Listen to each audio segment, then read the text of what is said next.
right. First of all, thank you for being here again today. National Signing Day has almost become like a season within itself, right? The amount of excitement that surrounds it, because it's always about the future. But thank you for being here. The first thing I want to do, I want to thank a lot of people that are behind the scenes that never get any mention at all. And in a short amount of time, we were able to have a very successful class and close the gap to where we want to be from a roster standpoint. So I want to thank the recruiting staff, all right, personnel staff, QCs, GAs, administrative assistants, people in the equipment room, people that are the caterers, facilities workers, staff trainers, cleaning crew, because those guys, those ladies and gentlemen are here early, they stay late, they do so much for us. Academic staff, the strength staff, nutrition, okay, they play a heavy hand in what we do. And I want to state my appreciation for them before we go into any of this stuff. And also, most importantly, our fan base, because they created the right kind of positivity and energy. And that drives recruiting a bunch now, okay? Your fan base, what you have behind it. And ours really came strong, and they let themselves be known and felt on social media. And it was a difference maker for us. So we ask that we keep that going, keep bringing that. Okay, now that being said, as we pop into and talk about today's events, the first thing I want to mention are two guys that we never got to talk about last time we spoke as it relates to signing day, and that's the additions post early signing day of Cyrus Moss and Jaleel Skinner, two of the top players in the country respectively at their positions, probably the top players in the country at their respective positions. Cyrus is an outside linebacker from Las Vegas, Nevada, Bishop Gorman High School. Probably the 30th player overall in the country, 6'6", 215 pounds. He is here now, okay, so he's training with our team. Dynamic edge rusher, dynamic athlete at 6'6". You'll see him pop out at different events playing corner, covering receivers, rushing the passer, but also taking on block setting edges, and we need edge defenders. So a big pickup for us there. Tremendous human being, awesome family. Absolutely thrilled that he is here with us. Came across the country to be part of this. And of course, you guys know about Jaleel Skinner. Jaleel is also on campus. These guys, they almost look like twin towers, man, like 6'5", 6'6", 222 pounds. He's been in the program now, training for a couple of weeks. He did play at the Polynesian Bowl along with Cyrus. Those guys missed the first All-Star game due to minor health stuff, but played out there in the Poly Bowl. They're both here now. They're both eating, going to class, studying, working out, training, getting to know the guys, being part of the culture. The best tight end in the country was able to, we were able to get him on board after just a very strenuous recruiting process and a late decommitment by him to get on board with us. So certainly a guy that we needed. Dynamic playmaker, can go and split out, be attached, line up as a sniffer, line up in the backfield, block the C gap, knock you back, jump over you, catch the ball. Two really dynamic guys. So really fired up about those guys. So those, again, were part of the first cycle, but we never got to announce them due to the fact that they signed after the signing day press conference. And today, a couple guys. We'll start locally with Ahmad Moten, 3 technique. Can't find enough of those. 6'3", 322 pounds. Brother played here, legacy. So this was a guy that I was really trying to get at the other place I was at, and I thought I had him, so I had to come all the way across the country to get him on board. So it's a good thing. Awesome family, explosive player, lots of twitch. Can do it in the run game, do it in the pass game, can take on double teams, knock you back, set an edge. 3 techniques, so he's inside, but he also has played outside in some of their pass rush schemes. Very versatile athlete, big jumbo athlete. Guy can run around, make a lot of plays.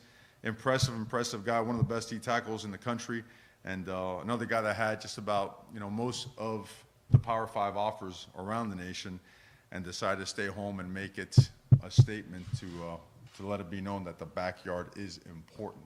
Okay, and I made it also known, since I am a little brother that played with an older brother, that we recruited him independently of his older brother. That was very important to him. Again, awesome family. Thrilled that he is here. Also joining us, I got to wait for, I guess, one announcement, so I'll jump into the state of Alabama.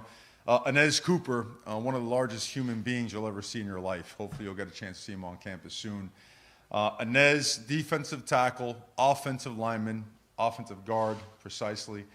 6'6", about 364. a true dynamic jumbo athlete, okay? Can line up at nose, can line up at 3 technique, and take over a game up front, can also play guard and tackle. Really worked hard. A guy that was 400 pounds and worked really hard through his trainers, through his coaches, to get down to 350, 360 pounds. Can move, jump, run, basketball player as well. All these guys are dual sport guys. But Inez is another guy living there in an SEC country and being sought after by some of the schools that were after him, coached by 2 unbelievable coaches over there at Pleasant Grove in Alabama. Some real personal ties over there. Grateful to have the opportunity to recruit him. Again, really thrilled to have him here to add to the line of scrimmage. That was a big point of emphasis. Just got the thumbs up so we can announce Matthew McCoy just signed with us over at Creekside, up there in the Jacksonville area. Another, 4-star basketball, football athlete, 6'6" on our measurement, 292 pounds, enormous wingspan, athletic, great balance and body control, plays with power, very new at football, has a brother that plays at Minnesota. Became a priority once we got here and watched film on him. Length, power, agility on the edges, going to be a great offensive tackle for us. Actually played some tight end before, but he'll never play that again. He's now an offensive lineman, but I told him that too, so he won't take it personally when he hears it on this video. So, and then, everybody was talking about Trevante Citizen, okay, from Lake Charles college prep in Louisiana. What can you say? 6'1", 215, 220 pounds. Every down back, can run through you, can run around you, can get the ball out of the backfield, can line up outside as a receiver. Explosive power, hard to tackle guy. Can run the ball outside, good counter runner, power runner, inside zone, outside zone, pin and pull. I mean, this guy, he does it all and was a guy that we really, really needed, as well as these other guys, but just a very different type of back right there in the middle of Louisiana. And credit to our staff and everybody working really hard to get this guy on board. You guys have seen the film, okay, and you'll see plenty more of him. Huge day to get him and the rest of these guys on board, okay. I wanted to mention, because even though it is signing day, the guys that are on campus right now, Wesley Basaint is on campus and training. So is Ja'Curry Brown, Nigel Kelly, Cyrus Moss, Kamari Rogers, and Jaleel Skinner are all on campus. Joining them are the guys that we have picked up off of the transfer portal. We'll start with Antonio Moultrie. We have him at 6'4", 275 pounds, played defensive end and tackle. He's playing tackle here for us at Miami. Joined us over from UAB. He is on campus right now. Frank Ladson, product of South Dade High School, 6'3", 205 pounds. And let me go back, I'm sorry, Moultrie has 1 year left. Frank Ladson with 2 years of eligibility left, who had 31 catches, 400-plus yards at Clemson. Joins us as well, was a tremendous prospect coming out of high school, had some good moments at Clemson. We're delighted to have him here. We need help at the wide receiver position, and he's a guy we're excited about. Henry Parrish went to my high school, Christopher Columbus High School, 2 years over there at Ole Miss, 1,000 all-purpose yards, 5'10", 190 pounds, 195, soaking wet, okay, but tough, physical runner, a guy that I watched from afar. We couldn't get him at the other place I was at, so fired up to have him here with us at the University of Miami. Fourth one, Jake Lichtenstein, played against him actually when it was at the other place, and he was a starter at USC at defensive line, defensive tackle, and defensive end. Big guy, 6'6", 280 pounds. He had 43 tackles, 8 for loss, and I believe 4 sacks this past season. Really good football player. Recruited him at the University of Alabama when I was there before he went to USC. Plays strong, stout, explosive power, quick twitch, athletic ability, good pass rusher. Going to be a great player for us here. Great family. And then just most recently, Logan Sagapullo, who joined us as well from the University of Oregon. Logan's about 6'2", 344. If you have time, check out his little webpage where he squats 700 pounds barefoot. Was injured during training camp was starting to take reps as a co-starter before he injured his tricep, had a minor procedure done. He's fully healthy now. He's here training with the team. So all in all, what you're looking at is a roster influx of about 19 players to date. We still have room to sign, I don't know, a good chunk more. But that's where we are at the end of the second signing period. So I want you to have that information before opening up to questions. Everyone, if you have a question, please, a reminder, wait for a microphone, and we'll start with Tom D'Angelo. Hi, Mario. Tom D'Angelo from the Palm Beach Post. First of all, do you expect any more today? Today? Yes. I don't know. I think announcing McCoy, I mean, you never know. There could be a surprise. We might come across something, because you keep working it, and you're not sure exactly if everybody truly signs their allotment. There might be a guy you could have been on but thought was going somewhere else, and so, but nothing expected. But if something pops up, don't be upset with me later. It always happens. Considering where you were when you walked in the building, and the work you had to do to get just the high school kids, not forget even the transfers. Right. How pleased are you with what you've been able to come with? I mean, you look at all the rankings and how you shot up the rankings, and you mentioned that. I mean, Sure. that took a lot of hard work, and how pleased are you with that? Well, I'm thankful to the staff. We had a good day. We've set really high standards for ourselves. We've gotten used to knocking out consecutive top 10 classes and in difficult situations. So the fact that we're not done yet is exciting. The fact that we closed the gap like we did is good, and never satisfied about that. But it shows you again the caliber and the power of the University of Miami. If you work at it, if you grind at it, a lot of needs were addressed, and there's still a couple more positions that we feel really good about from a portal standpoint, from availability standpoint to the junior colleges and whatnot. There's still a couple pieces out there that are available as we continue to assess this roster. But it's constant assessment time. We got to assess the roster. We got to see where we're at, where guys, and when we expect guys back from injury. Just like around the clock program assessment. Got to continue to assess positions, right? Personnel, in our staff and whatnot. A lot of people have worked hard. A lot of people are, trying to figure out exactly how we're going to put all this stuff together. So all in all, just pleased with effort, pleased with progress, but truly never satisfied until, you get to the big one. Coach, David Lake with InsideTheU. Last time you were talking to us, you mentioned line of scrimmage positions was a key need from that point.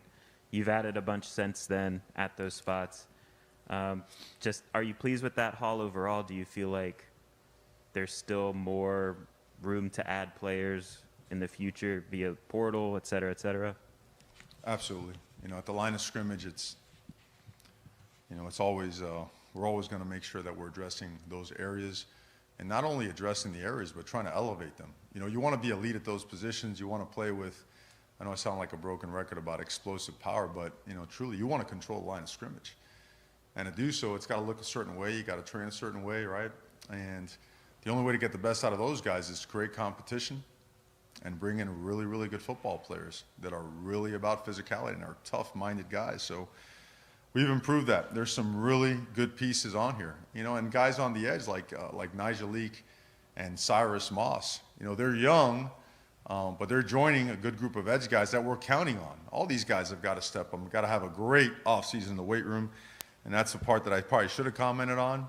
These first 2 weeks of strength and conditioning have been really, really good, okay, because it's a very demanding program. I mean, it'll work you right to the brink, and the response has been excellent, and it has added strength to what we're building culture-wise. Now, we got a ways to go, but when you add pieces like this, you get them here early, you could put them down there, start eating like we're supposed to eat, taking care of your body like you're supposed to, go to class like you're supposed to, then, things start looking like they're supposed to look. So we'll be out there next week with them as we begin the fourth quarter program, so we'll have a pretty good idea of, again, how we truly move, how we fit, what kind of power we have coming out of our hips. So, but yes, the offensive and defensive lines, we have made more progress towards depth and talent.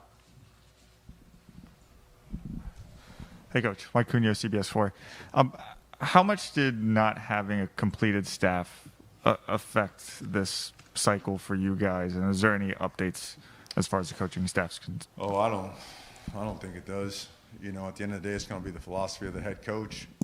I mean, I think a great thing, you know, because the media always speculates, and I respect that. I don't judge. Some of the things you all speculate. Wow, pretty creative, man. You know,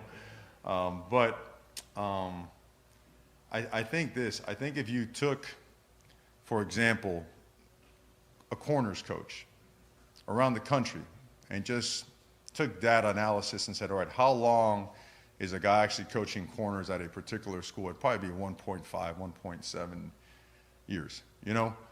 And if you took another position, it'd probably be something similar, a little bit more, a little bit less. So those things, I get it, they're part of the process, but I think more and more as time goes on, players and families aren't gonna tie themselves strictly to a position coach. You know, I think that's a flimsy foundation, you know? And when we bring in people, whether it be a student intern, a volunteer, a coordinator, we are about getting it right, you know? And getting it right is a lot more important to myself than getting it fast, you know, especially with the way football works, when guys can actually be available, when they're allowed to talk, when they can get out of contract. So, you know, the strategy that goes behind that, you'd like it to be in perfect alignment with recruiting. I don't think that's ever going to happen. So it still has to be about the principles and values of the head coach. And I think the people that are here did a very good job of making that very well known so that we can successfully recruit a class like this and take a leap like we have. Hey, Mario. Manny Navarro with The Athletic. We saw the announcement for the spring football game. I think it was April 16th. Just curious, we get you to talk a little bit about spring football. Don't know if we'll get a chance to talk to you before then. So any guys that you know for sure coming off surgery or anything like that may not be available, and then maybe just what you're hoping to get out of it when it starts. No, man, it's a good question. I think what we'll do is next week, you know, we plan on having a lot of our hires, hopefully most of them, if not all of them, over the course of the next 7 days or so. And we'll arrange for a press conference to have those guys introduced, you know, and talk a little bit about them. You guys obviously heard about Coach Steele, super fired up about him. Just today is signing day, so we're not going to, you know, segue into talking about Coach, you know, but he is, you know, certainly for us, something we're really happy about. But we'll talk about that. Some guys have had some postseason work. Other guys probably so limited to a certain extent. Other guys might get halfway through spring. So, you know, those are things that are tough to deal with because it's not only spring ball, but like this time of year right now, the fourth quarter program, that's the game changer. And if I learned anything during Tuscaloosa time was that the fourth quarter program plays a ginormous, a massive role in the way guys develop because it changes the way that you move, the way you come out of your hips, the way you can accelerate and get out of difficult positions, your balance and body control, you know, because even a guy that just got here maybe has to walk on, even that guy has to get better to earn a role on the team. And if we collectively get better at all those football movements, our mentality, our togetherness, galvanizing this thing, it's critical. And right now, not having some of those guys, that ain't great. But we'll make do. We'll find a way to make it up with them when they are able to go, when they are healed up, even if it's in the summer. But you really can't skip the fourth quarter program and expect to have a great season. It just I haven't seen it, and so we'll make sure that we'll find a way to get it done with those guys.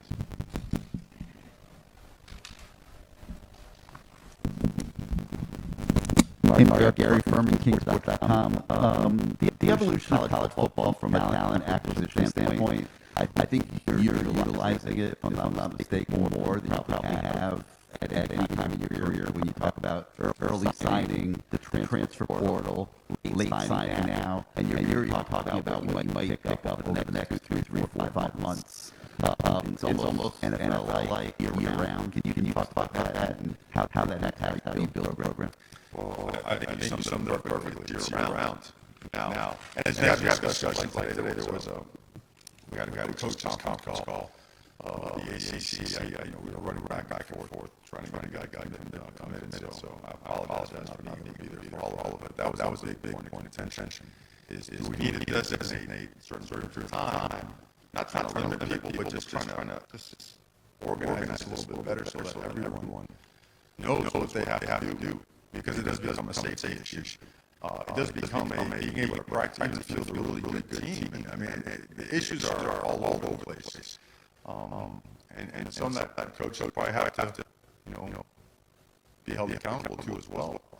Because it's not like right now, it truly feels a little bit like the Wild Wild West. Everyone keeps using the Wild Wild West. Everyone here is probably too young to remember the show, The Wild Wild West. Excellent show, but it describes it perfectly. Things were all over the place. So, like, you love the opportunity that it grants people, and at the same time, man, there is there's a little bit of an anxiety issue where what's it really look great, man, what a great spring session we had. We got a good team, we've got good depth, and all of a sudden next day, you try to go out and get an empanada on A Street, and half your roster is sitting in the portal. There's a lot of unknown right now, and there's not enough of a sample size to really judge. I would say, let me not use judge. There's not enough of a sample size to assess what's coming with this. What's the future going to look like, and what colleges are being affected the most? Is it the Power Fives? Is it the Group of Fives? How's it going to translate to some of the lower level schools as well? So, I think if you just keep recruiting, you'll probably be okay. So, that's a message to the staff, or you probably can't work here. Hey, Coach, Gabby Rudia, 24/7 Sports. You don't see a lot of head coaches sort of take such an active role in recruiting. I mean, I guess some do, but you don't see it a lot. Just at what point in your career did you sort of adopt that you were just going to be so hands-on with like the process of talent acquisition and with the high school kids and all that stuff? It seems like you're the one like driving. I know the other guys too, obviously, but well, I enjoy it. I always have enjoyed it. And I remember being a GA here, and I remember coaches leaving for opportunities that might have seemed, brighter lights, and I don't know. But I remember they'd all end up coming by here, swinging by here, and saying, "Man, don't ever get it mistaken. This game is about people, and not only the people that you have in the staff room, but your players. And their talent, of course, is taken into account, but your relationships with them they've got to be legit, because there is a fourth quarter to every game, and in the fourth quarter, you really show what you're about, right? So how high is the care factor? How intense is the bond? How badly do you refuse to lose because of your levels of care and love for your teammates? Respect, right? So I think you build that way early. You set a foundation during the recruiting process, so you get to know people, deep dives into people, and you have agreements, not promises, you have agreements that when that young man arrives on your campus, this is a standard, this is how we're going to do it. If this happens, we're going to do that, blank, And when all these things come together and you hold yourself to your word and guys have success, that's when, they would talk about magic. There's no magic. The hard work and all these things coming to fruition is truly what makes it, a reality for successful teams. So I enjoy it. I really do. I enjoy it. I like getting out there. I like meeting families. We've had great moments, and I've had, my tail kicked in a couple times, and just the appetite for it grows more and more and more over the years. And, I think it's awesome. And, the staff that we put together has to love it, and they have to love the University of Miami as much as I do, or they better do a good job convincing me that they do. So, no, it's an honor and a blessing to be able to go out there and give young men and their families an opportunity to get a free education, an opportunity to play football at the highest level, and an experience of a lifetime. So, it's a blessing. Marcus Benjamin, footballhotbed.com. Coach, I wanted to know, what were some of the position groups that you feel had the greatest need coming into the University of Miami, and do you feel like you addressed those position groups? And what were some of the challenges that you faced in the last 2 months recruiting in such a short period of time? Well, I think challenges are just, again, short period of time. There's a lot of relationships down here due to time invested down here while being down here and while going away. So that part was a positive. Getting reacquainted with so many people was incredible. Having the elite prospect day was enormous for us. So many people came through. So many had a chance to sit down and talk and get to know one another. But I forgot entirely what your first question was. Can you give it to me again? I was reading the size of Inez Cooper, and I go, oh, my Lord. So, oh, gotcha. I'm sorry about that. But I think always the trenches, but without watching a team practice, it's hard to tell. I got to meet with each player one-on-one, literally sat down and spoke with each and every player on the team, and doing that with the rest of staff and personnel on these next 2 days. But I felt that if you, on paper, you're at scholarship, close to the limit with the amount of signees that we have, but that always changes, right? But felt that, we probably have to address linebacker a little bit more. Want to see how well we handle line of scrimmage and the physicality that goes with it, and I know it looks like we have some guys that can make plays. They're really hard workers, watching the receivers and the DBs work. Really excited about them. I'm not sure how deep we are there. And, you always want to pick up a guy that's a true playmaker out there, but we feel we have some as well. And so I have to get out there and watch ball to be able to assess that. But I think the way this thing lays out and is structured, who we've pulled in, you see that it's heavily tilted towards the line of scrimmage, a big every down back, right? A long athletic tight end that could play in the core and play outside the core, a really, really talented quarterback, right? That can flat out go, a dynamic, right, in-state, local linebacker, some edge guys that can bring some heat, but are big enough to play the run, so you filled in about right what you want for a college roster. Now you just want to see everybody play and see where the competition slides these guys. We got two more. We're going to start with Susan, then we'll go to Mario, it's Susan Miller-Degnan, Miami Herald. How much did it help you having that West Coast familiarity and obviously being from here, as far as recruiting went? And you think that will continue, as you're here more?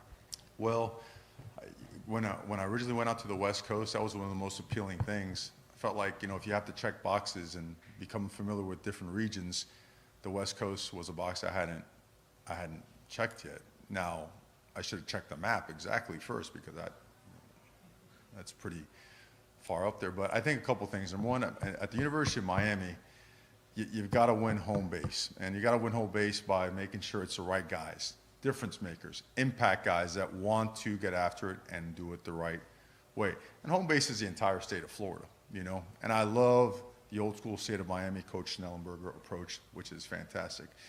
But you also have to cast a wide enough net, because you have the ability to go national and attract elite players, the best players in each and every state. Sometimes we forget in 2001 that the left tackle was down there in Philadelphia, right? South Jersey, and that the left guard was from Pennsylvania, and the center was from Detroit, Michigan, and the right guard, where's Shirko from? Iran, right? Shirko was he's like that wrestler from Parts Unknowns, Weight Unknown. He's one of those guys, right? And the right tackle was local, but Ken Dorsey was from California, and Reggie Wayne was from Louisiana. So there's a mix, there's a blend. You hop on the other side of the ball, you had John Vilma right down the street, right?